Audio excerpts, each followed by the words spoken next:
Welcome to T News 9 channel. Today we're diving into chapter 26, the arrest, from the novel The Cases That Wait. He didn't run. He knew it was over. We found him exactly where he always was, helping. He had his vest on, a clipboard tucked tightly under his arm, directing strangers as if nothing in his world had changed. We didn't rush him. Rushing would have given him a role to play, a performance to stage. Instead, I stepped close enough that he noticed the silence first. It's people like him who can feel the shifts in the air, the subtle changes in atmosphere. I said his name just once. He turned and a smile formed automatically on his face. Then he saw the cuffs. The smile didn't fall. It just adjusted. "I was wondering when you'd come back," he said. His voice wasn't angry. It was relieved. I read him the charge, slow and precise. He didn't interrupt and he didn't deny anything. He just nodded when I mentioned the word evidence, as if that was the one piece that finally made the whole puzzle make sense.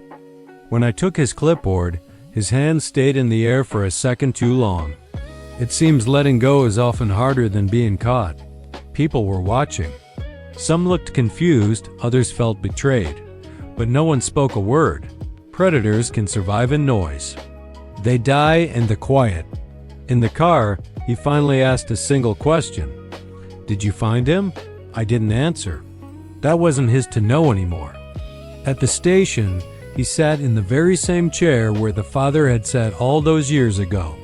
Same chair, same table, but a very different reason. I removed the cuffs. This wasn't an act of kindness. It was procedure. He looked down at his own hands, now empty. All his control had been stripped away, right down to the skin. The inner voice of doubt didn't return. It wasn't needed for this part. This moment wasn't about doubt. It was about consequence. He didn't lose control when we arrested him. He lost it when we stopped listening. Chapter 27. Where is Evan? Finding the truth doesn't mean finding the child. He didn't speak at first, neither did we. Questions sound so different when you already know the answer. I placed the photo on the table between us. Evan, red jacket, too big for his small shoulders. The helper, the man across from me, didn't look away. That small detail mattered more than anything. People who feel regret, they can't stand to look at images of what they've done. People who calculate, they study them, looking for weaknesses. "Where is he?" I asked. Simple, direct. I didn't ask, "What did you do?" I didn't ask, "Why?" All that mattered was location. He took a slow, measured breath. He didn't suffer. He said, that wasn't an answer. It was a boundary. It was a carefully constructed wall. Predators almost never confess to violence. They confess to mercy, framing their horrific acts as some kind of kindness. I pushed the map forward across the cold steel table. It showed the river, the hiking trail, the maintenance path. I didn't point anywhere. I just waited. Silence filled the room again, heavy and thick. Silence is the one place where control has nowhere left to hide. Finally, after what felt like an eternity, he tapped the table. Just once, a single decisive tap. "There's a culvert," he said, his voice low. "South of the marker." It was a place no one had searched. Why? Because it wasn't dramatic. It wasn't deep in the woods or at the bottom of the river. It just didn't fit the story we had all been telling ourselves.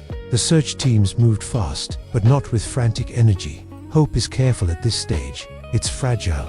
They found the jacket first. The little red jacket. It was folded, placed carefully. That one detail, that small act of order, it broke something deep inside of me. Clothes aren't removed like that for an escape. They're removed for control. They found him shortly after. He was still there. Were no signs of panic. Just absence. A void where a child's life used to be. I stood back while the forensics team worked. This part of the process, this recovery, it didn't belong to me anymore. It belonged to them and to his family. Later, I was back in that same sterile interview room, sitting alone with him again. The helper stared down at his own hands. He wasn't asking questions now. He wasn't trying to help. All the control he had fought so hard to maintain was gone, evaporated into the stale air. "What made you stop?" I asked, my voice barely a whisper. He just shrugged, a small, almost imperceptible movement. "They grow," he said. They remember. It was the truest thing he'd said all day. We found Evan, too late for hope, and much too early for any kind of peace. Chapter 28. Aftermath. The case ended. The damage didn't. The house was full, too full. People spoke softly, their voices hushed, as if a lower volume could somehow undo what had happened. Food sat untouched on the kitchen counter, just like the day before. Grief, it turns out, doesn't arrive hungry. Evan's mother sat in an armchair, clutching his old denim jacket. She wasn't crying, not anymore. She was just holding it, her knuckles white, as if she could feel the warmth of him still inside it. She thanked everyone who came, her voice steady but thin. That was the hardest part to watch. Gratitude where there should have been answers, politeness where rage was deserved. His father stood near the window, his back to the room. He had the same posture I remembered from years ago when this all began, hands folded behind his back, eyes fixed on nothing in particular. He was a statue of quiet suffering. I waited until the room thinned out, until the sympathetic whispers and awkward hugs finally subsided, until it was just us, the three of us, adrift in a sea of loss. I walked over to the father and said his name. He didn't turn. "I'm sorry," I said, and I didn't mean the official, practiced version they train us to say. This was the real one, the one that admitted fault. Sorry for not listening. Sorry for choosing the easy path. Sorry for letting silence look like guilt. He gave a single, slow nod. That was all. There was no anger, no shouting, no release, just a quiet acknowledgement. I realized then, that's what innocence looks like after it's been dragged through the mud. It's not triumphant, it's just tired. Later, as I was leaving, the mother stopped me at the door. She had one question. Did he wait for him? I knew what she was really asking. Did her son know he was betrayed? No, I told her, meeting her gaze. He trusted him. She closed her eyes, a flicker of pain crossing her face. Trust, I thought, hurt so much longer than fear. Outside, the street was quiet, almost offensively ordinary. Kids were riding their bikes, their laughter echoing in the evening air. Parents called out names for dinner. Life, in its stubborn way, refused to pause for anyone's tragedy. I sat in my car for a long time, hands gripping the steering wheel, not ready to drive away and leave them behind. That familiar voice echoed in my head again, not accusing this time, just weary. "You don't close cases," it whispered. "You just learn to carry them." I drove home well after dark and sat in the quiet of my own house, without turning on the lights. Some truths just need the cover of darkness to settle into your bones. Justice arrived. Late, but honest. Chapter 29. The apology. Some apologies come years too late. I asked for the meeting, not because procedure required it, because sleep did. The father arrived on time, same jacket, same posture. Time hadn't softened him, it had thinned him. I didn't offer coffee. I didn't need to fill the space between us with small talk. I was wrong, I said. Not we, not the department, me. I knew those words couldn't fix the years of pain, but they could stop the pretending, stop the lie that had taken root. He just listened, without interrupting, and that mattered more than he could ever know. I labeled your silence as guilt, I continued, because it was easier than admitting I didn't know. I slid the old, official report across the table. My signature, still sharp, stared up from the page, a constant reminder of my failure. "I'm here to say your son was taken by someone else," I said, my voice steady, "and that we failed you." He looked at the paper, not at me. He read it slowly, carefully, as if it were written in a foreign language he was just beginning to understand. Then, he nodded, just once, a small, definitive movement. "I know," he said, 2 simple words. No anger, no relief, just certainty. It was a certainty that cut deeper than any accusation. "How?" I had to ask. "Because guilty people hide," he said, his gaze finally meeting mine. I waited. That single sentence hit me harder than any courtroom verdict ever could. I swallowed, the words catching in my throat. "I can't give you back the time you've lost," I said, my voice barely above a whisper. "I can't give you back your son." He looked up, his eyes holding a weight I could only imagine. "I don't want forgiveness," he said. "I want accuracy.